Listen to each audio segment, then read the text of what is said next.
Y ahora quería presentar la mesa redonda a continuación, en la que intervienen, bueno, es una mesa que es un título genérico, pero yo me imagino que luego los ponentes o los participantes podrán o bien centrarse en el tema, o yo creo que hay bastante libertad. El título es Compromiso y destino en Ramón Gaya. Van a intervenir Jonás Trueba, que está por aquí, no necesita presentación, desde luego, todos conocemos, hemos visto, si no todas, pero muchas de las películas de Jonás. Es, claro, naturalmente, director y productor de cine y yo creo, vamos, y estaréis de acuerdo, que va camino de ser uno de los mejores cineastas de este país. Ha dirigido 5 largometrajes, el más reciente, La Virgen de Agosto, con una mención especial del jurado en el Festival de Karlovy Vary. Ha tenido una excelente acogida tanto de la crítica como de los espectadores. Es también autor de la novela Los ilusos, y sobre el tema que nos ha traído hoy aquí, yo quería anunciar que él es autor y promotor de un proyecto para llevar al cine la biografía de Ramón Gaya, que bueno, creemos que va por buen camino y esperemos que se pueda realizar en breve. También interviene Inmaculada Murcia, profesora titular y vicerrectora de la Facultad de Filosofía de la Universidad de Sevilla. Su campo de investigación es la estética y teoría de las artes, y como investigadora es responsable de varios proyectos de investigación. Ha participado en numerosos congresos e infinidad de publicaciones en revistas académicas y libros colectivos. De los 3 libros que ha publicado, quiero destacar el libro titulado Agua y destino, introducción a la estética de Ramón Gaya, publicado en Peter Lang en 2011. Seguidamente también participa Rafael Fuster, licenciado en Bellas Artes de la Universidad de Granada y que ha seguido y que ha hecho parte de los cursos de doctorado en la Universidad Complutense de Madrid. Ha sido residente en Venecia con la beca Forte Marghera y en París con la beca del Ministerio de Cultura para el Colegio de España. Trabajó en el Museo del Louvre desarrollando un proyecto artístico expuesto en París, Finlandia, Gerona y Murcia. Además, ha realizado trabajos de gestión cultural, escenografía y formación en la Universidad de Murcia con una beca de investigación artística. También impulsor de la editorial Colegio de España en París y editor de los libros El Louvre de Ramón Gaya, publicado en la editorial Pretextos, y el más reciente, Algunos aforismos del pintor Ramón Gaya, publicado en la colección La Veleta de la editorial Comares. Igualmente participa Ángel Pardo, que es escritor. Ha participado en la mesa redonda celebrada en París en torno a la figura de Ramón Gaya, Autour Gaya, junto a Juan Manuel Bonet y Gonzalo Ballester. Es autor del texto dedicado a Ramón Gaya, Retrato de pintor, recogido en el libro El hombre creador, presentado en el Colegio de España de París, y en el Museo Ramón Gaya. En la actualidad dirige la revista del Museo Ramón Gaya. Y bueno, para moderar, si es necesario, que a lo mejor... en el centro de la mesa estará José Rubio Fresneda. En la actualidad es miembro especialmente activo del patronato del Museo Ramón Gaya. Fue uno de los mejores amigos del pintor desde 1974 y como abogado inició y desarrolló el expediente de la inscripción de la defunción de Fesanz, primera esposa de Ramón Gaya, cuya hija está aquí, desaparecida tras el bombardeo de la aviación italiana en la estación de Figueras en 1939. Ha sido ponente de los congresos de homenaje a Ramón Gaya en 2010, celebrado en la Universidad Complutense de Madrid y en la Universidad de Murcia, respectivamente. Autor de la conferencia Algunos lugares de la amistad, Zambrano-Gaya, leída en el 6º Congreso Internacional María Zambrano, celebrado el pasado mes de abril en Vélez, Málaga, una conferencia que también fue pronunciada en la Universidad de Valencia. Como poeta, es autor de 3 libros de poemas publicados en la editorial Pretextos. Les dejo ya con los participantes. Bien, pues yo decía que quiero dar las gracias muy especialmente al Museo del Prado, que nos ha acogido en este simposio, que para nosotros realmente, al decir nosotros me refiero al grupo de amigos que seguimos a Gaya desde hace mucho tiempo, desde que lo conocimos. Nos llena de emoción y hasta es difícil venir aquí a hablar porque hay que contener la emoción. En fin, pero vamos a intentarlo.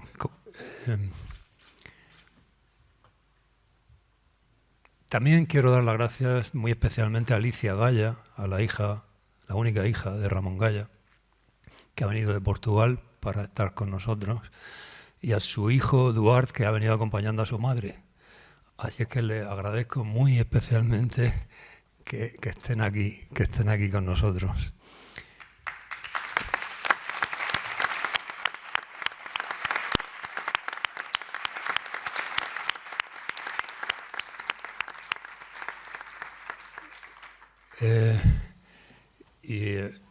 Y a mi amiga Elena Cenalmor, de la Escuela del Prado, que me ha sufrido con paciencia y que gracias a ella pues se ha hecho todo lo necesario y toda la infraestructura para que estas jornadas puedan desarrollarse tan bien como se están desarrollando. Bien, y pasamos a lo nuestro de hoy, que es esta mesa redonda con estos 4 jóvenes que tengo a mi alrededor y que a mí me hace especialmente ilusión este acto, porque ellos 4 son muestra de el poder de germinar que tiene la obra de Ramón Gaya por sí misma. Es decir, nadie de nuestro círculo de amigos ha hecho nada, es decir, no los conocíamos. Estos chicos han llegado cada uno por su camino a la obra de Ramón Gaya y resulta que cuando los hemos conocido o hemos conocido sus obras, como sus libros que han publicado o sus conferencias o hemos hablado con ellos, pues resulta que son unos auténticos enamorados de la obra de Ramón Gaya. Es decir, son unas personas de un talento especial, singular, cada uno de ellos podría haber tenido una ponencia en este congreso y no habrían desentonado en absoluto, porque son realmente valiosos los 4. Y a mí me llena de emoción, a veces pues hablamos los amigos y sentimos, en fin, no una queja, porque no nos quejamos, pero decimos, qué poco reconocimiento tiene la obra de Ramón. Qué pena. Una pena que se nos pasa enseguida, porque para que se pase esa pena basta leer una página de Ramón y se acabó la historia. Pero ellos son muestras de que no hay que tener ninguna pena, de que la obra de Ramón sobrevive por sí misma. Es decir, nosotros podemos hacer mucho esfuerzo y los haremos. En realidad nuestro esfuerzo no es más para despertar una simpatía por esa obra, porque creemos que merece la pena. Para nosotros mereció mucho la pena y creemos que merece la pena para los demás. Por eso nos atrevimos a pedir al Prado que nos dejara este sitio inmejorable para hablar de Ramón Gaya. Bien, yo no quiero seguir diciendo más porque el problema que yo tengo es que soy moderador y me tengo que moderar yo mismo. Soy aquí el más peligroso. Es decir, a mí si me dejan yo me cargo el simposio yo solo. En fin, entonces ahora quiero que hablen ellos, que es lo que me interesa que ustedes conozcan. Y quiero, antes de meternos con la harina de nuestro tema, que procuremos que sea breve y ya estamos al final del simposio, que hablen primero un poco de su experiencia, de cómo llegaron a Ramón. ¿Cómo llegaron? ¿Por qué camino llegaron?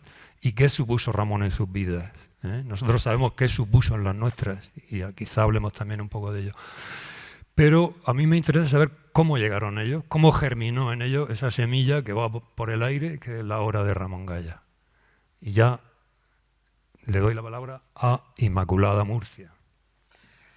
Bueno, pues muchas gracias. Antes de nada quería agradecer al Museo del Prado y al Museo Ramón Gaya que me hayan invitado a estar aquí.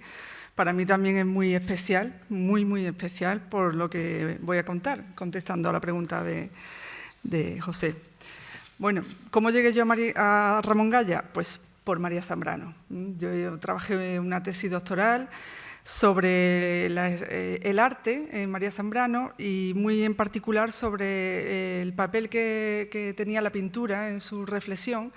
Y claro, inevitablemente, pues, a raíz de ese estudio conocí a muchos pintores, no solo los clásicos, ella citaba mucho a Zurbarán, Velázquez, sino a los contemporáneos, entre ellos Luis Fernández, por ejemplo, Gregorio Prieto, Ángel Alonso y naturalmente Ramón Gaya.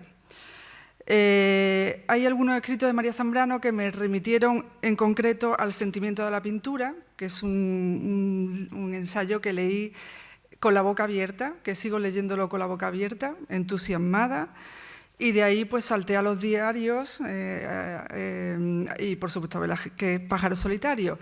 No sabía muy bien por qué estaba saltando de uno a otro hasta que ya me di cuenta de cuál era la razón y por qué podríamos decir que sigue volando, como has dicho, la semilla. La semilla la vi muy clara después de leer Velázquez, Pájaro Solitario. A mí Ramón Gaya me estaba enseñando a mirar la pintura. Esa es la clave.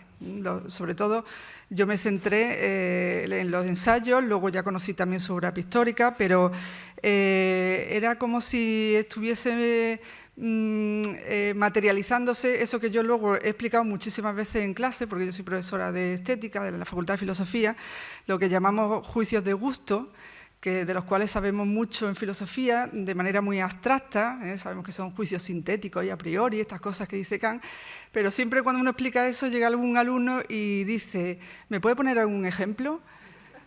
Pues sí, yo lo tengo en clase preparado, lo tengo porque es Ramón Gaya, ese mirar activo, esa capacidad que tiene de ir señalándonos determinados aspectos de un cuadro que sin su ayuda a lo mejor no lo veríamos.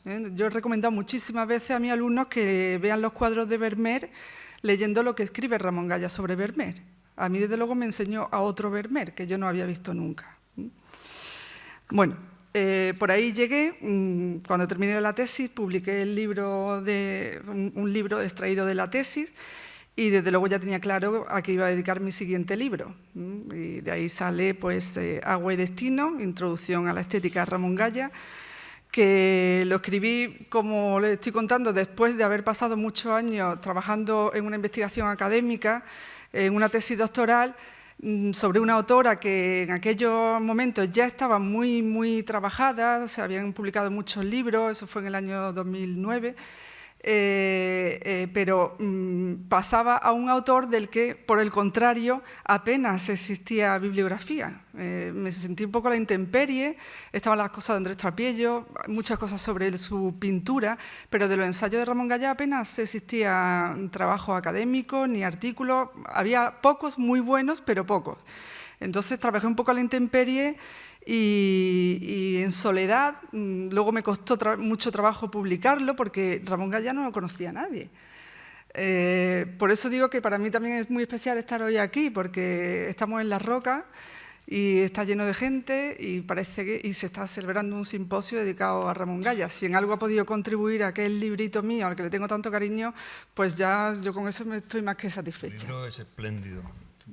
Gracias. Se llama Agua y Destino, solo con el título, ya, pero es que además está escrito y es espléndido. Bien, y bueno, María Zambrano y Ramón Gaya tienen dos vidas muy en paralelo, no solo por la trayectoria existencial, por el tema del exilio, sino que además son dos autores muy en sintonía también de ideas. Antes se ha recordado el tiempo que pasó Ramón Gaya en México, donde no encajaba muy bien con el tema, no entendía el muralismo, ¿no? María Zambrano tuvo una experiencia parecida en México, el poco tiempo que estuvo allí, tampoco se sintió profesionalmente acogida, y ella también buscó una especie de cuarto. Juan Manuel nos estaba hablando antes de ese cuarto de refugio, ¿no? Donde Ramón Gaya pinta los homenajes, muchos de sus homenajes que son muy nostálgicos, y María Zambrano también tuvo un cuarto así, parecido, que es una isla, la isla de Cuba, donde sí que despuntó también su voz más personal y donde se encontró con el grupo Orígenes, con Lezama Lima, que le permitieron desarrollar un pensamiento en un lugar donde sí que encajaba. Y luego también para los dos fue muy determinante la vuelta a Europa y mantuvieron el contacto en Italia, en Roma y en fin, eran dos vidas muy paralelas, lo cual me facilitaba mucho el trabajo en muchos aspectos, aunque en otros, como decía, con la sensación de haber estado escribiendo el libro a la intemperie completamente. Pero aún así, pues creo que mereció la pena y es un libro al que le tengo mucho cariño. Bueno, no quiero tampoco yo... Muchas gracias, Inmaculada. Pues, Jonás, gústate. Venga, ánimo. Pues nada, solo decir, bueno, antes, sobre todo, que es un lujo estar aquí para mí, y que un honor, y me da mucha vergüenza en realidad. Me considero un invitado extraño, ¿no? Porque, bueno, no sé, con todas estas ponencias, ¿no?, de ayer y de hoy tan maravillosas y tan iluminadoras, pues bueno, siento como que no sé muy bien qué puedo aquí aportaros, pero bueno, como decía Pepe, ¿no? Bueno, que es un lujo, también lo dijo ayer Gonzalo Ballester, ¿no?, que es muy bonito esa idea de que muchos de los que estamos aquí pues nos hemos conocido por Ramón, ¿no? Yo desde luego prácticamente a todos los que estáis en esta sala, Inmaculada la he conocido ahora, y a Ángel ayer, y a Rafael hace ya un poco de tiempo, y a ti, José, y a Gonzalo hace un tiempo, y siempre ha sido a través de Ramón, ¿no? Bueno, luego en concreto, en mi caso particular, pues creo que es fundamental pues la lectura de los diarios de Andrés Trapiello, ¿no?, que empecé a leer así hace muchos años, cuando era joven. Y sí, porque ya empiezo a no serlo, parezco más joven de lo que soy. Y bueno, para mí esa lectura de esos diarios tuvo muchas revelaciones, ¿no? Bueno, de una manera también de acercarme a la cultura española, ¿no? Sobre todo que quizás en mi casa familiar y tal, más bien, digamos que la cultura española no estaba tan presente, ¿no? Estaba más presente a lo mejor de repente pues la cultura francesa y todo eso, y para mí los diarios de Andrés fueron como una puerta, ¿no?, a muchas cosas, ¿no? De empezar a saber apreciar de otra manera pues muchos escritores españoles, y de repente aparecía por ahí también esta figura de este pintor que escribía, que era Ramón Gaya, porque me empecé a interesar, y entonces tuve la suerte, ya estaba publicando pretextos los tomos separados, ¿no?, de sus obras, y yo creo que a muchos nos ha pasado esto, ¿no?, de haber llegado a Ramón a través primero de los escritos y luego ir descubriendo y comprendiendo y sintiendo su pintura poco a poco, ¿no?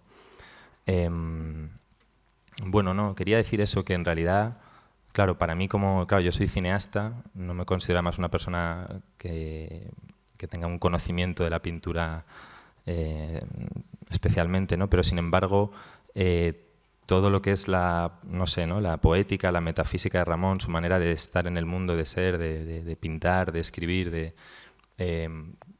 creo poder decir con total sinceridad que ha sido quizás, bueno, sino una de las revelaciones, si no la revelación más importante, o que creo que más me ha acompañado en mis años, ya desde antes de hacer mi primera película, ¿no? O sea, y que siempre ha estado ahí como una presencia, como alguien que me ha ayudado, ¿no? Creo que una vez, Andrés, me comentaste, ¿no?, que a ti también particularmente había sido como una especie de atajo, ¿no?, que sentías que Ramón te había de alguna manera ahorrado tiempo, ¿no?, o no perder tanto tiempo, ¿no?, como a veces perdemos en según qué cosas, ¿no?, y que de alguna manera Ramón te había conducido, ¿no? Pues yo creo que a mí también de alguna manera me ha ido como esclareciendo mucho, ¿no?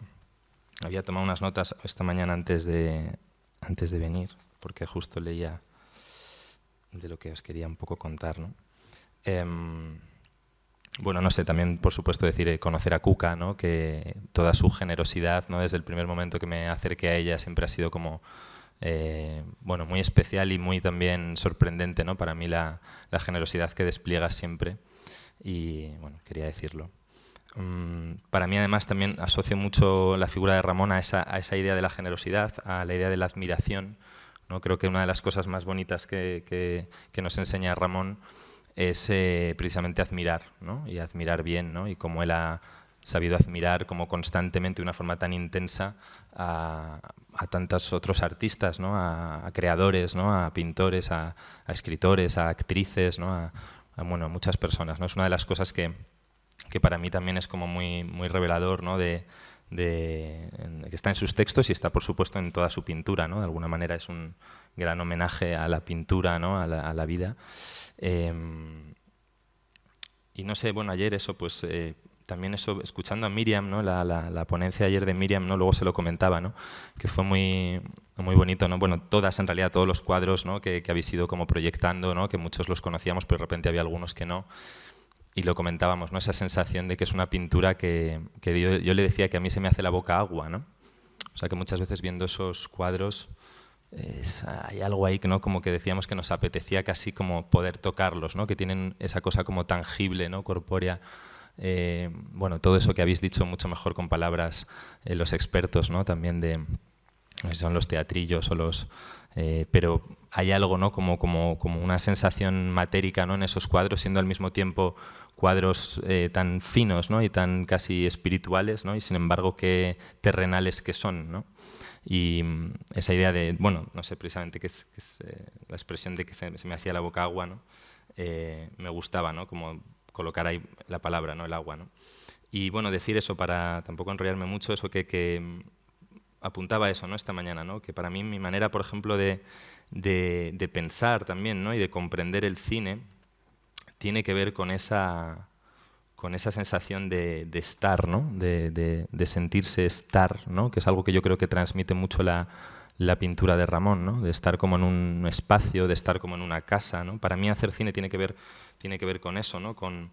También con ir intuyendo, con ir adivinando, ¿no? Como es una manera de ir haciendo cine, ¿no? Que creo que tiene mucho que ver con cosas que Ramón expresa, ¿no? En diferentes momentos, ¿no?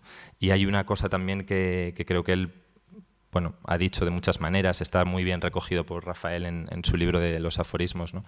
Que es esta idea de la creación, ¿no? De diferenciar entre arte y creación, o entre artistas y creadores, ¿no? Es algo que me gusta mucho, ¿no? Toda esa visión de Ramón de lo que es el gesto creador, ¿no? O sea, de cómo es entender esa idea de, bueno, no sé, de algo como que tiene más que ver con la humildad, con una cierta actitud, ¿no? Es algo que yo he pensado mucho en eso, ¿no? Cada vez en estos años que vengo haciendo películas, siempre pienso en Ramón cuando pienso que al final todo es una cuestión de actitud, ¿no? De cómo te posicionas con respecto a las cosas, con respecto a la realidad. Sí que es eso, ¿no? O sea, que al final crear es más bien esa idea, él lo dice de muchas maneras muy bonitas que yo no sé citar de memoria, ¿no? Pero, por ejemplo, el cine, ¿no? Que es, lo que yo hago es algo que está muy relacionado necesariamente, inevitablemente con la realidad, ¿no? Y también como Ramón habla de la realidad, ¿no? Tiene una frase muy buena que no consigo encontrar esta mañana, pero algo así como que dice, ¿no? Que la realidad no es algo que haya que manosear, manipular o aprovecharse de ella, ¿no? Sino que hay como que ceder ante ella o algo así. Lo dice de muchas maneras, usa verbos muy bonitos, ¿no? Obedecerla, ¿no? También dice, ¿no? Pues para mí tiene mucho que ver eso, ¿no? Cuando hacemos una película, esa idea de... Cuando haces cine para mí es eso, ¿no? Y es algo que está en Ramón, ¿no? Esa idea de obedecer a la realidad, de ceder, de estar ahí, de dejarse estar, ¿no? De dejarse llevar, ¿no? Creo que eso es como muy importante, es una de las no sé, grandes consejos, lecciones de Ramón, sin duda, ¿no? Para mí. Esa idea de... También yo, por ejemplo, siempre he trabajado, hago películas muy pequeñas, ¿no? Renunciando a muchas cosas, ¿no? Casi siempre, para poder conquistar una especie de libertad que es la que yo considero que necesito, que es la mía, ¿no? Y también creo que eso está en Ramón, está en eso que decíais ayer, creo que lo decía Andrés, ¿no? De eso que él evoca muchas veces de la pobreza, pero qué lujo, ¿no? O sea, esa idea de el lujo desde la austeridad, ¿no? Es un concepto también que a mí me ha servido mucho, ¿no? Cuando he hecho cine, esa idea de trabajar lujosamente, precisamente porque no tenemos casi nada, ¿no? Porque tenemos muy pocas cosas, ¿no? Pues creo que eso es algo que está en Ramón, ¿no? Y para terminar, ¿no? Porque también me he acordado justo ahora con esta idea del título, ¿no? No lo tengo aquí, no sé, es que he apuntado cosas esta mañana, pero no sé. Quería decir dos cosas que me parecían bonitas poder decir aquí hoy, ¿no? Bueno, yo tengo una sensación también, eso, el otro día leyendo un libro de poesía de un amigo, Mariano Peiruca, que ha sido publicado en Pretextos hace nada, que no diría yo que es Mariano un escritor como que pudiera ser a lo mejor afín a Ramón, pero curiosamente me encontré estos versos que me parecen muy bonitos, que habla del destino, ¿no? Dice, tal vez yo nunca tenga un destino, sino una deriva. Tal vez mi destino sea lo difuso, ¿no? El destino no es un lugar donde todo está escrito, sino donde se puede empezar a escribir con libertad, a hablar con los dolores antiguos, a reconocer la herida, a entrar en lo real, ¿no? Y al leer esos versos tan bonitos también me pareció, no sé, del destino, ¿no?, de Ramón. De repente me pasa mucho esto, con casi todo lo que, muchas cosas que leo, que veo, películas, veo a Ramón por todas partes, o sea, veo a Ramón o asocio cosas a Ramón y tal. Es que lo ves porque está. Sí. Porque está, exactamente. Y nada, y solo terminar con una anécdota, que es que este ya es mi segundo año que estoy trabajando aquí en el Museo del Prado con un proyecto de educación y cine, un proyecto pedagógico que se llama Cine en Curso, y por casualidades de la vida, de nuevo, lo hilo con Ramón, porque es la oportunidad que he tenido de tener un acercamiento a este museo como muy distinto por dentro, ¿no?, con chavales adolescentes que vienen aquí durante todo el año a pensar el museo, a descubrirlo, y luego finalmente hacemos una película, estamos trabajando cinematográficamente el retrato del museo, ¿no? Y dio la casualidad que el año pasado pues pudimos subir a los talleres de restauración y estaban terminando de restaurar la Anunciación de Fra Angelico, ¿no? Y claro, de repente lees el texto, ¿no?, que también lo evocó ayer alguien, no me acuerdo, el texto de Ramón sobre la Anunciación de Fra Angelico, ¿no?, que dice que en un primer momento no lo comprendía, ¿no?, ese cuadro, ¿no?, que le parecía un cuadro muy difícil, hasta que de repente se dio cuenta que era como un arco iris, ¿no?, y que el arco iris no se puede entender, y que es como la vida, ¿no?, que es como hay algo que se escapa. Esa cosa de Ramón, de no ser nada académico, de ser totalmente intuitivo, de ser, no sé, que hace que para alguien como yo, ¿no?, que soy también cero académico y más bien intuitivo, pues, bueno, no sé si es decirlo así, ¿no?, pero creo que es muy importante esa cosa de Ramón, ¿no?, como cómo hablaba la gente, ¿no?, toda esa cosa que también nos ha descubierto él de esa época de misiones pedagógicas del Museo del Pueblo que habéis evocado tanto, ¿no?, y que me emociona tanto especialmente, ¿no?, que es algo que se conoce poco, y esa idea de, bueno, pues que estos chicos, por ejemplo, este año, ¿no?, he vuelto con otro grupo aquí al Prado, y lo primero que hice este año me propuse es, antes de venir al Prado, vinimos la semana pasada por primera vez con el museo cerrado, y antes de venir decidí, justo Rafael me había compartido como la selección de textos de Ramón del Prado, y decidí leerles en clase un texto de Ramón a estos chicos de primero de bachillerato, que era precisamente la entrada de un pintor a Madrid, también habéis evocado estos días, ¿no?, cuando habla de su descubrimiento a los 17 años del museo y la sensación esa casi del aire madrileño, ¿no?, como tocándole las mejillas, y cómo hablaba de la humildad con la que posicionarse ante un cuadro, ¿no? Era una cosa que de repente he leído, y me parece muy bonito contar esto, ¿no?, como leer eso a chavales de 17 años, y el silencio que hubo en el aula, y la emoción que tuvieron, que la sentí, ¿no?, esto que sientes que era verdadera, ¿no?, de porque precisamente les hablaba a ellos, ¿no?, porque sabe hablar de una manera, sabe hablar a los jóvenes y sabe hablar a los que no sabemos tanto, porque habla de una manera muy pura, ¿no?, y yo creo que eso es lo que él seguramente hacía cuando era muy joven, iba a las misiones pedagógicas por los pueblos, pues les hablaría así, probablemente eso es lo que pasaba, ¿no?, y pude hacer esto de hablarles con sus palabras a los jóvenes de hoy, y se quedaron anodados, y fue muy emocionante, ¿no?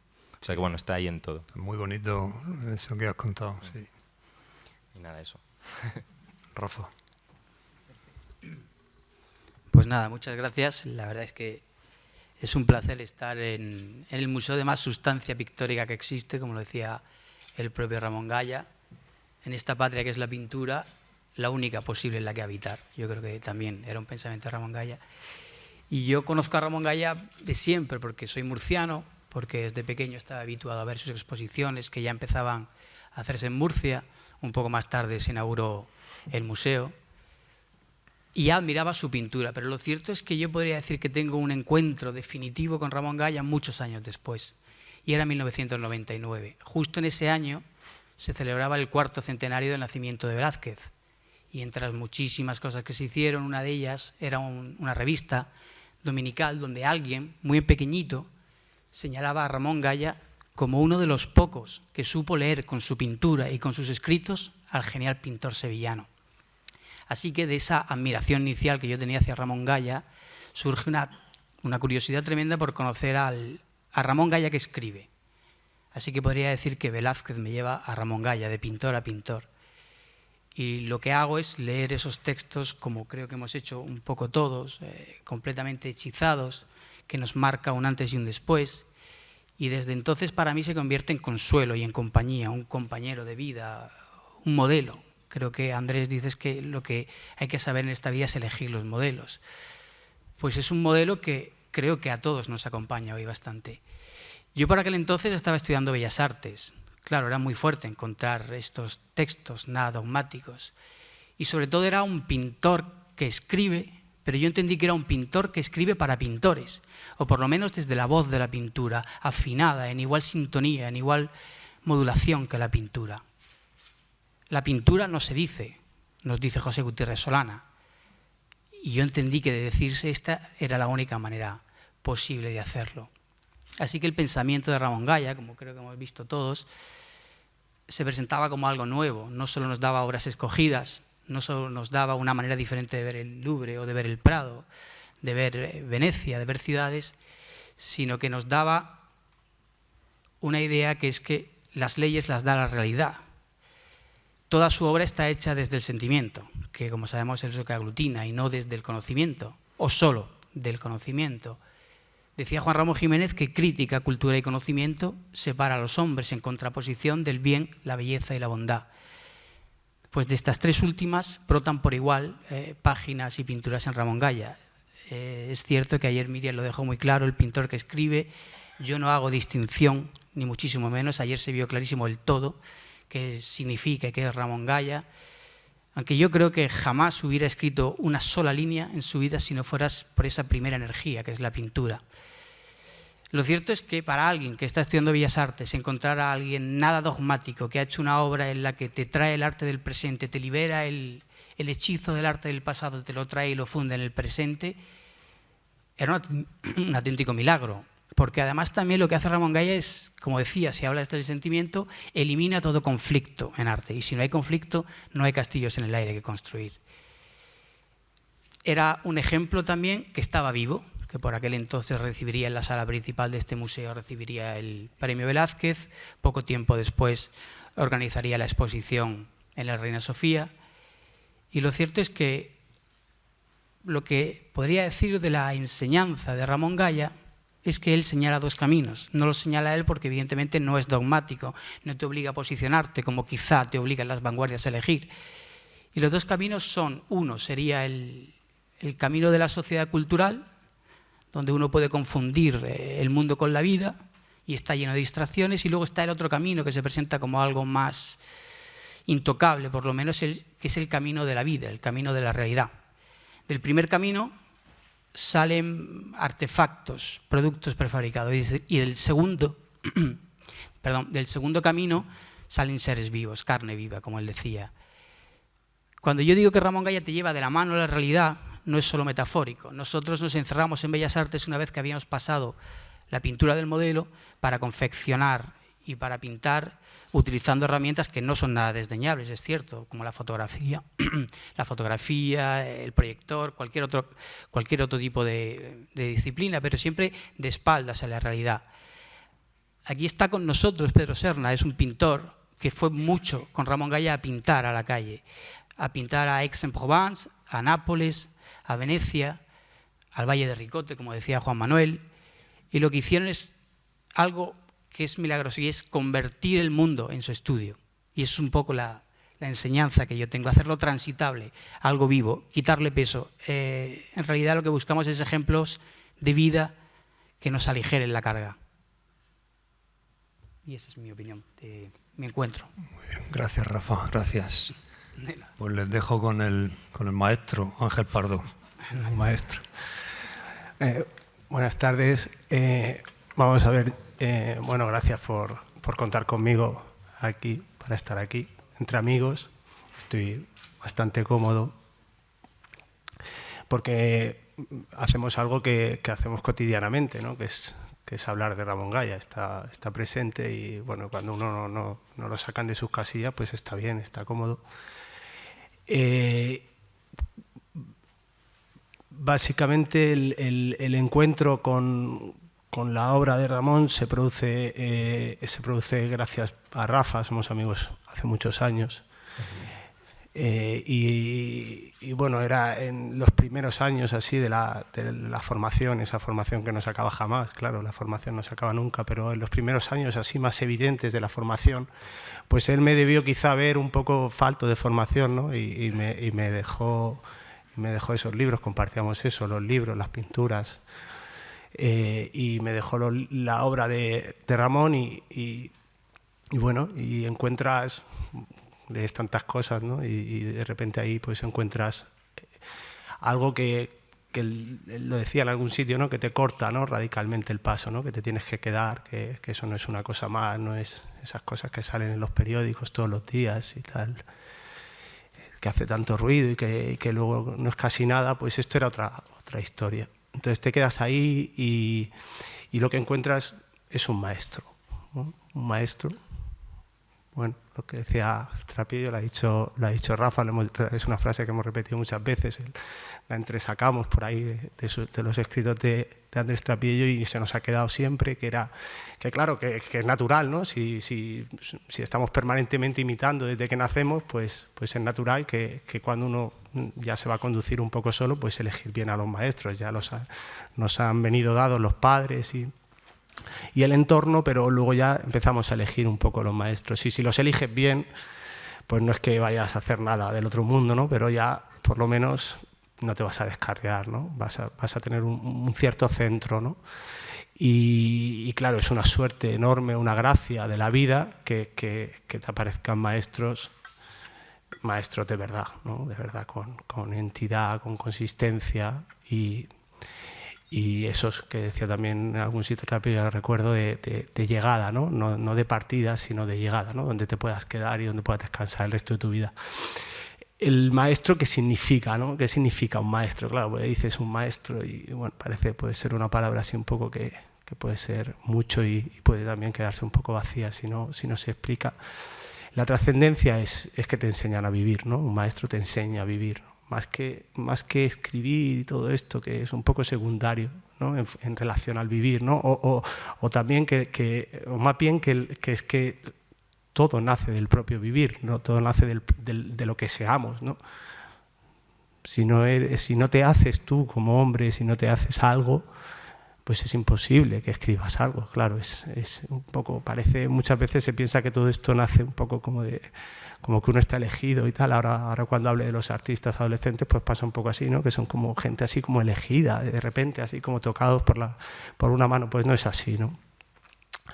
Es aprender a vivir muy lentamente, no de una forma lineal y ascendente, ni tampoco todo avance, sino con avances y retrocesos, como nos pasa a todos, y con una línea muy oscilante, ¿no? Con mucha subida y bajada, que es como se aprende a vivir, y con mucho error también.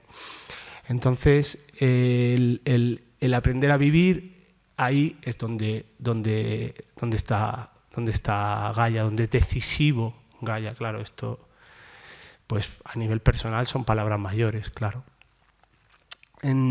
Esto se concreta en lo que el aprender a vivir también tiene un significado, ¿no? También podemos darle un significado que nos lo da también Gaia, que es eso del vivir, ¿no? Sería un poco exagerado, ¿no? Pero lo va a responder Gaia, no yo. Decía que la vida no está en los seres, os acordaréis de esa frase suya, ¿no? Tan bellísima, ¿no?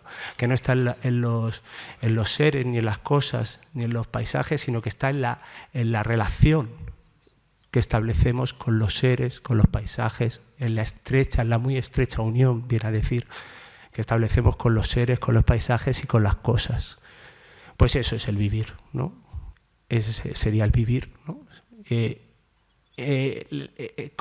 ¿Qué relación establecemos? El ejemplo suyo, su condición de maestro, más allá de todo lo que tiene que ver, que no es que esté aparte, sino que está totalmente determinado por esa estrecha relación, digamos, cuando hablamos de su obra, cuando hablamos de sus escritos, toda esa plasmación, todo ese testimonio de esa relación con los seres, con los paisajes y con las cosas, de esa forma del vivir en unión con todo lo otro, con toda esa realidad, con la unión con la vida.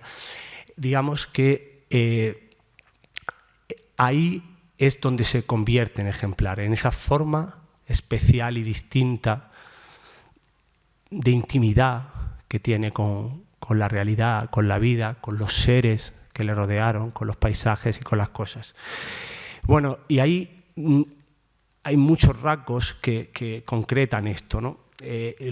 Su forma de tratar la amistad, ¿no? Rasgos que son y comportamientos y acciones cotidianas que son las que nosotros, que no lo conocimos, ¿no? Pero que ha llegado hasta nosotros, además ha llegado hasta nosotros a través de toda su obra y también a través de los propios gestos vivos de gente como Pepe, como Andrés, como Eloy, como Pedro García Montalvo, como Juan Manuel Bonet, como la gente, como Cuca, como Miriam, la gente que le ha rodeado, que le da continuidad a todo eso, a todos estos rasgos, que ahora voy a hacer mención breve, que sería eso, pues la amistad, la forma de cultivar la amistad, la forma de la generosidad. Me contaban que era un hombre que hacía regalos, de repente, que contaba Andrés también, que de repente te compraba una camisa o de repente un detalle o incluso pinturas, ¿no? Suyas, y esa generosidad, pues, yo que tengo mucho trato más que con otros, con Pepe tengo una gran amistad, una gracia de la vida que me ha caído también, y es un hombre que está siempre haciéndote, que siempre está haciendo regalos, ¿no? Siempre de repente te hace regalos, no se sabe por qué, pues eso, pues ese gesto de generosidad, la capacidad de admiración que ha señalado Jonás, que me parece también extraordinaria y que es muy, muy, muy importante para alguien que está haciéndose, ¿no? Como estamos haciéndonos todos hasta el final, pero que en los años, como he dicho, de formación es muy importante admirar, ¿no? Porque si no, claro, todo lo demás es mucho ensimismamiento y tal. Y luego también tenía una naturalidad en el vivir, una naturalidad para relacionarte con el paisaje, ¿no? Hablando ya del paisaje, pues esa forma de manejarse, lo que ha dicho Rafa, el manejarse en la realidad como si todo fuera su casa, ¿no? Eso eso desde los años de la vida peregrina, ¿no? Que se quedaba ahí y parecía que estaba muy solo, terriblemente solo, y siempre sentías que era el hombre más acompañado del mundo, porque ¿qué le acompañaba? Pues eso que se vio ayer en la Serenísima, ¿no? Eso le acompañaba la realidad, claro, qué milagro, ¿no?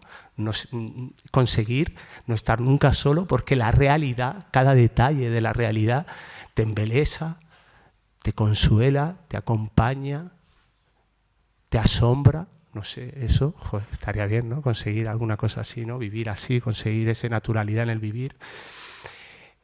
También el amor a la vida, claro, el amor a la vida, que es el centro de todo, ¿no?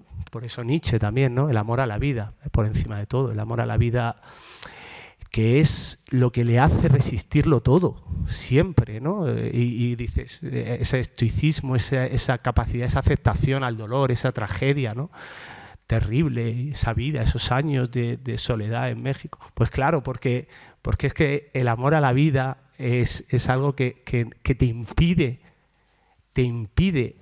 detenerte en el dolor, te tiene tan atrapado, tan embelesado, tan requerido, tan implicado, que no puedes perder el tiempo en lamentaciones y en esto. No puedes quedarte en todo eso que en el fondo está muy bien, pero que puede acabar siendo estéril si uno no da el paso de volver otra vez al abrazo con las cosas.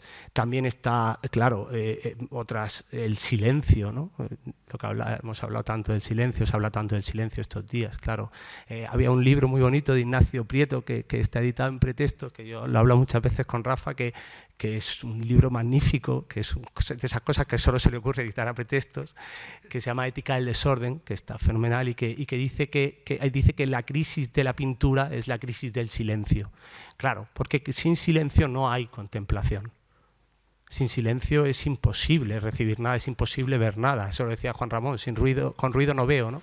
Pues así. Sin silencio no puede haber contemplación. Y si no hay contemplación, si no hay encuentro con la realidad, no hay obra de creación, no puede haber obra de creación. Esa capacidad de contemplación es fundamental. La liberación del mundo para caer, también lo ha señalado Rafa, para caer en la vida, ¿no? Qué aburrido es el mundo, ¿verdad? Qué aburrida. El mundo entendido como sociedad, ¿verdad? Qué aburrido es, qué pesado es y qué lastimero y qué mendicantes nos volvemos cuando caemos en el mundo, ¿verdad? Porque al final estamos siempre pidiendo la atención del mundo. Qué rollo, qué rollazo. Y en cambio la vida, qué acogedora resulta. La vida resulta acogedora. La vida la tenemos aquí, en cada rincón, en cada gesto que hagamos, si nos cruzamos las manos, si nos tocamos, si nos miramos. La vida está ocurriendo constantemente y fuera los niños que están aquí, nosotros que estamos aquí. La vida la encontramos continuamente y nos acoge continuamente. Y el mundo generalmente nos resulta nos resulta bastante hostil porque no lo controlamos, porque es multiforme y es muy ruidoso. Y luego el tema, por ejemplo, de las cosas, la relación con las cosas. Yo recuerdo ahora que estamos tan distraídos, sin filtros, sin hacer ningún tipo de análisis, nos distraímos, nos dan aparatos y tal, y nos distraemos así locamente y perdemos tiempo miserablemente y tal. Y él decía, me acuerdo, cuando una cosa que se me quedó en unas entrevistas de las lavadoras, que fíjate, eran lavadoras, no era lo que hay ahora, y tal, eran lavadoras, que es una cosa útil. Y decía, bueno, sí, porque haya más lavadoras, mi vida no va a cambiar, ¿no? Habrá lavadoras y televisores y tal, pero mi vida no va a cambiar por eso. Quiero decir, la vida va por un lado y el mundo y todo esto va por otro. Básicamente eso, la distinción fundamental, pero no me quiero extender, si habrá otra ocasión para intervenir, seguramente será oportuno desarrollarlo. La distinción que ha dicho Jonás, que para mí es en la que se concreta todo esto, estos serían rasgos, y lo que se concreta de una forma más, digamos, más honda, y que yo personalmente tengo muy presente, y creo que todos los que nos dedicamos a estos asuntos, nosotros que estamos por hacer, pero cualquiera que se dedique a estos asuntos o que quiera dedicar su vida a estos asuntos, debe tener muy presente, es la distinción entre el creador adulto y el artista adolescente. Cuando dice creador y artista, él hace esa distinción, igual que nos hace esta distinción valiosísima, que la tenemos que tener presente siempre, entre mundo y vida, entre trabajar con el horizonte de la vida o trabajar con el horizonte del mundo. También esta distinción entre el creador adulto y el artista adolescente, porque podemos elegir, en verdad la vida podemos elegir, podemos ser, no llegar a ser, pero sí intentar llegar a ser un creador adulto, terminar el último día intentando ser ese creador adulto. Si quitamos lo de creador sería el adulto, ¿no? Un adulto en el que está la segunda inocencia, digamos, no es un adulto muy maleado, muy malogrado, sino justo todo lo contrario, es un concepto que él desarrolla de la segunda inocencia, o ser un artista adolescente. Ahora en la sociedad hay mucho adolescente perpetuo, pues nosotros podemos ser también artistas adolescentes. Esa distinción, que quizá luego la podamos desarrollar, pues también es fundamental para mí. Y bueno, eso es todo. Muchas gracias, Ángel. Yo les avisé que estos cuatro tienen talento. Ya lo están viendo. A ver, como yo les dije que soy un moderador inmoderado, pues solamente voy a permitirme. Ellos han dicho que supuso Ramón Gaya para ellos. ¿Qué ha supuesto? Que coinciden plenamente. Pero me atrevo a decir qué supuso para mí también Ramón Gaya. Porque no fue para mí solo, sino fue para muchos de mi generación que están aquí. Están Eloy, están las primas de Guga, está José Luis Escartín, está Andrés, está Juan Manuel, está Pascual, hay otros muchos de mi generación. Y nosotros lo conocimos cuando teníamos en torno a 20 y pocos años. Realmente aquello fue un deslumbramiento absoluto. Es decir, ayer me preguntaba Eli de Pitarello por la tarde, ¿cómo fue Ramón Gaya como amigo? Y tal. Bueno, fue la generosidad suprema, es decir, fue un diamante, como él era, como persona y como escritor y como pintor. Un diamante, pero no con esa frialdad del diamante, sino con una cosa que leí hace muy poco en Juan Ramón, en sus aforismos. Dice Juan Ramón, un diamante con frescura de hierba, que parece una contradicción tremenda y no puede ser más hermoso. Ramón era un diamante con frescura de hierba. Bien, entonces, ahora voy a leer un texto que escribió Eloy Sánchez Rosillo, el gran poeta Eloy Sánchez Rosillo, íntimo amigo de Ramón, queridísimo por Ramón. Él también quiso muchísimo a Ramón, desde que se conocieron hasta la muerte de Ramón. Eloy escribió en el año 2006 un texto, un prólogo para el Velázquez Pájaro Solitario, con un subtítulo muy de Eloy, muy fino, como él. Un prólogo que no quiere serlo para Velázquez Pájaro Solitario. Y dice Eloy, porque resume muy bien lo que fue Ramón para nosotros. Es tanta y tan intensa la diafanidad de la obra de Gaya que resulta inútil o que ni siquiera parece posible añadir nada que en alguna medida no enturbie su claridad sin mácula. El agua o el aire o el cristal son como son, sin necesidad de que nadie le reste transparencia con ociosas explicaciones. Los escritos de Gaia, aunque han sido hechos con palabras, se asemejan en todo al cristal, al aire o al agua, y son, a mi entender, tan milagrosos como ellos. ¿Milagrosos?, se pregunta Eloy, y contesta, sí, eso he dicho, y ahí me mantengo, porque no cabe otro adjetivo para algo tan extraordinario.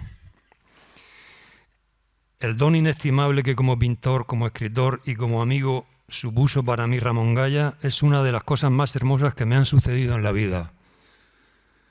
De todos los creadores que yo haya conocido, Gaya es sin duda aquel al que más he admirado.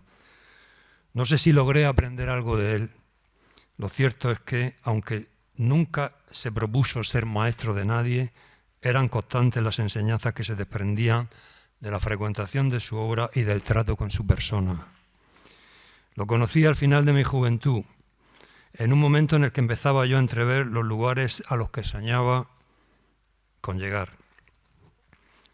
Él me mostró siempre con su ejemplo vivo los caminos más ciertos para no equivocar de todos los pasos. Esto que dice Eloy es lo que fue Ramón Gaya para nosotros, para los de mi generación. Bien. Pues ahora yo creo que estamos rebasando todo lo rebasable y no sé si Elena nos va a echar o nos va a dejar 10 minutos más. Elena, ¿nos vas a dejar 10 minutos? Que Dios te lo pague. Muchas gracias. Yo había preparado unos textos, pero como estamos fuera ya de tiempo, pero fuera del tiempo es donde hay que estar. No cabe otra solución.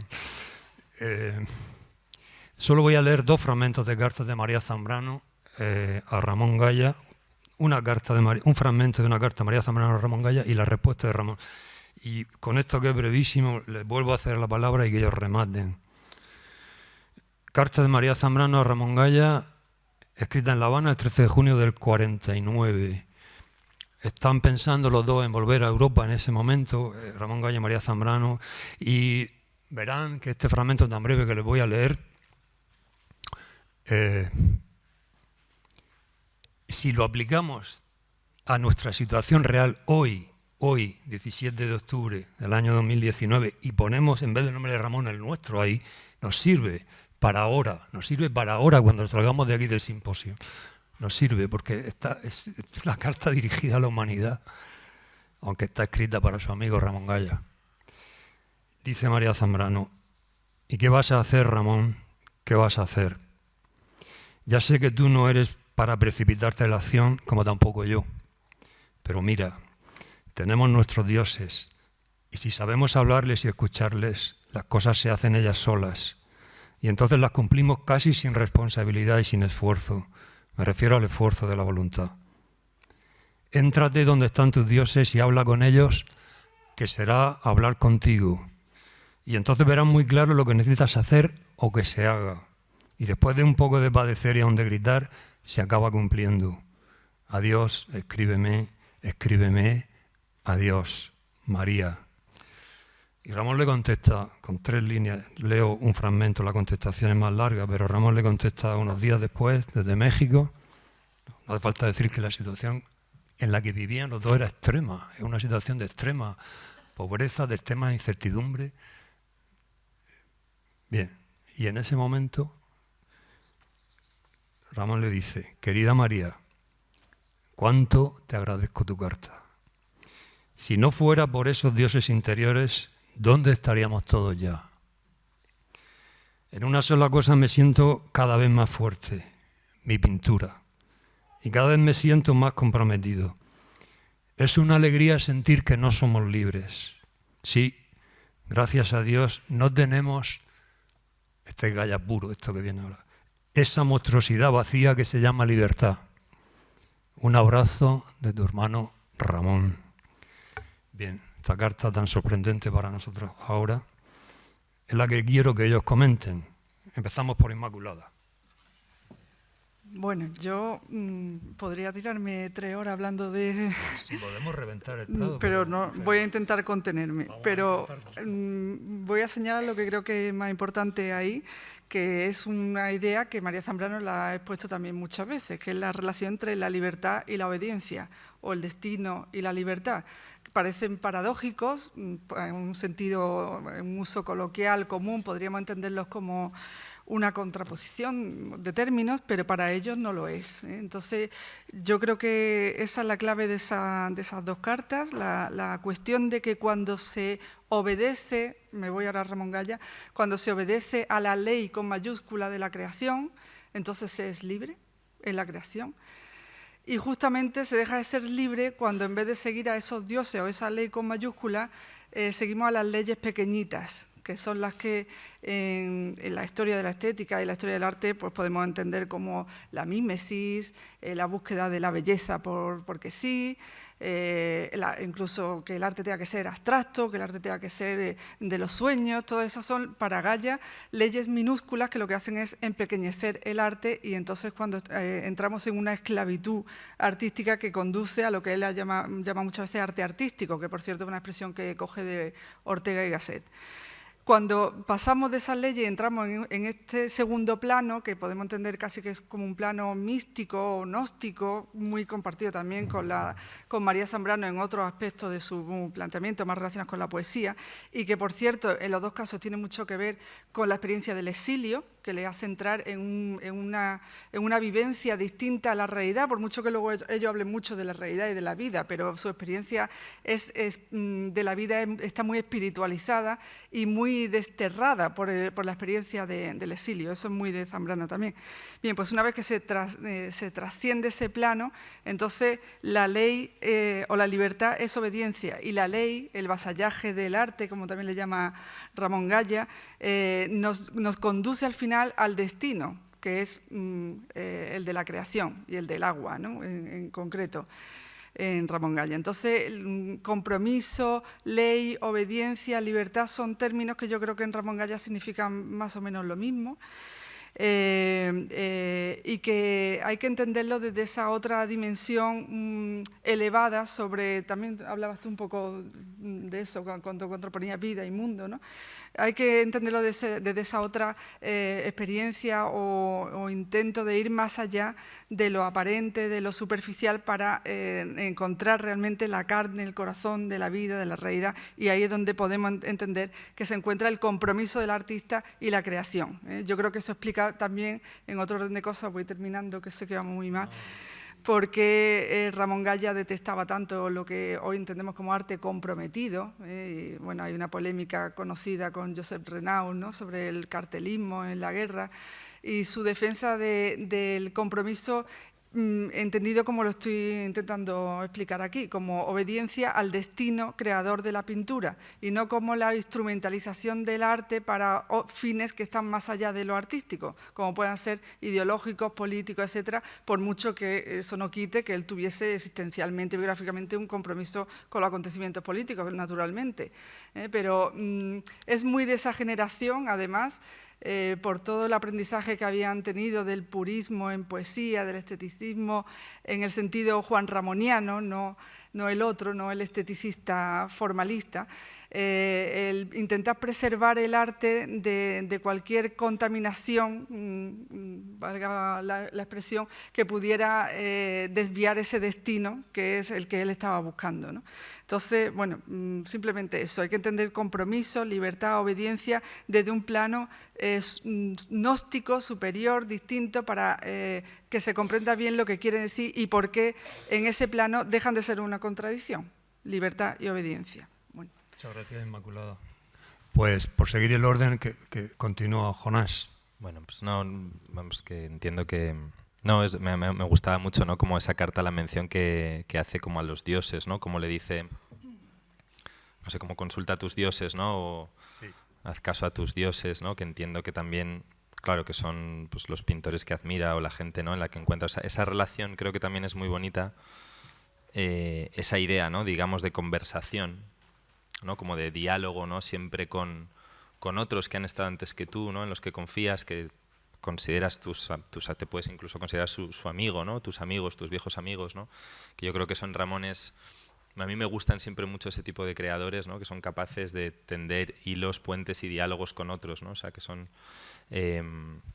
curiosamente en Ramón, ¿no? Supongo que en esa época, ¿no? Como tú dices, ¿no? Que estaba tan privado de todo, ¿no? Allí en México y todo eso. Claro, pues es muy fuerte pensarlo, ¿no? Yo a veces lo asocio a Ramón a otro creador que para mí es clave, fundamental, que es un poeta cineasta lituano, que es Jonas Mekas, que...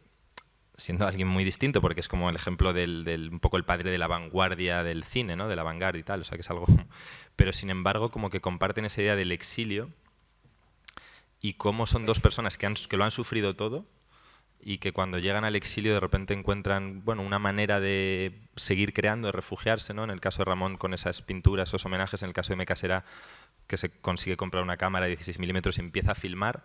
Y para mí eso es que es el mismo gesto de Ramón, empieza a filmar su cotidiano, las personas queridas, lo que tiene ahí a mano, ¿no? Y hace una reivindicación de eso, ¿no? De que te basta con lo que tengas ahí delante, esa cosa de salir al mundo, incluso el mundo que sea tu calle o tu ventana, tu casa, lo que sea, ¿no? Y qué curioso, ¿no? Que estos creadores, ¿no? Que lo han sufrido un poco todo, luego se concentran en no sé si la palabra es en la belleza, sí, o sea, como se concentran en... O sea, que no dan cuenta como de ese sufrimiento, ¿no? En su obra, no te están dando porrazos con lo mal que lo han pasado, sino todo lo contrario, ¿no? Hacen un gesto de concentración más bien en las cosas que merecen la pena, en las cosas que pueden tener, ¿no? A las que te puedes agarrar y en las que puedes hallar un consuelo y una felicidad y una alegría, ¿no? Y bueno, a mí en general me gustan mucho esos creadores, ¿no? Pienso también en Truffaut, por ejemplo, que era otro cineasta de una infancia como muy jodida y luego hace un cine y luego... Curiosamente, a todos ellos luego siempre les acaban acusando un poco, ¿no? Luego los demás, los críticos o otros en general, de ser, no sé, ¿no? Como buenos o académicos, o se genera esa confusión con ellos, ¿no? Curiosamente siempre, ¿no? Como precisamente porque no se concentran en la fealdad ni en lo malo, ¿no? Del mundo, sino en lo bueno, ¿no? Y eso al final lo pagan. Es curioso, ¿no? Pues Rafael.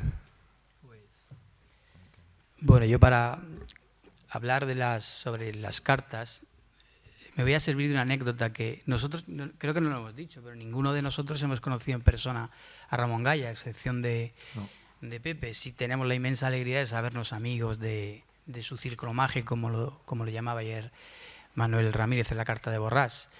Y precisamente Cuca ayer decía que eran cientos de veces y literal las que visitasteis este museo. Pues yo he querido traer una anécdota que creo que no está registrada ni recogida, pero que encarta con el asunto de las cartas y evidentemente con este lugar. En una visita del matrimonio, en compañía de un amigo, se pararon donde están los bocetos de Rubens. Y el amigo le preguntó a Ramón, ¿qué ves aquí? ¿Qué puedes decirme? Y Ramón le contestó, observa detenidamente, en silencio, y recibirás lo que te corresponda. La respuesta afilada en realidad viene a decirnos algo más profundo, y es que la naturaleza puede comunicar a la persona lo que esa persona merece. En el nivel en el que estamos es en el nivel que vemos. Y siguiendo esa premisa, si tal como somos, así vemos, lo que sí se puede decir de Ramón Gaya es que supo ver con nitidez y con claridad su compromiso y su destino para con la pintura. Es decir, que a él le correspondía mucho. Y en esas cartas lo que hay, hemos tenido que recortar porque había más, pero lo que hay es una aceptación de la vida, tal y como venga, porque la vida solo es una y viene con alegría, con pena, con tristeza, y es irreemplazable e irrepetible, y no hay otra posible. A sabiendas de eso, cuando se encuentra esa obediencia, para decirla, para expresarla y para encarnarla, para conseguir darle forma a ese sentimiento, lo que tiene que hacer el artista es estar en ese silencio absoluto, en esa armonía de la que antes hablaba Ángel, para conseguir que la pintura se dé en alguien como, en este caso, Ramón Gaya.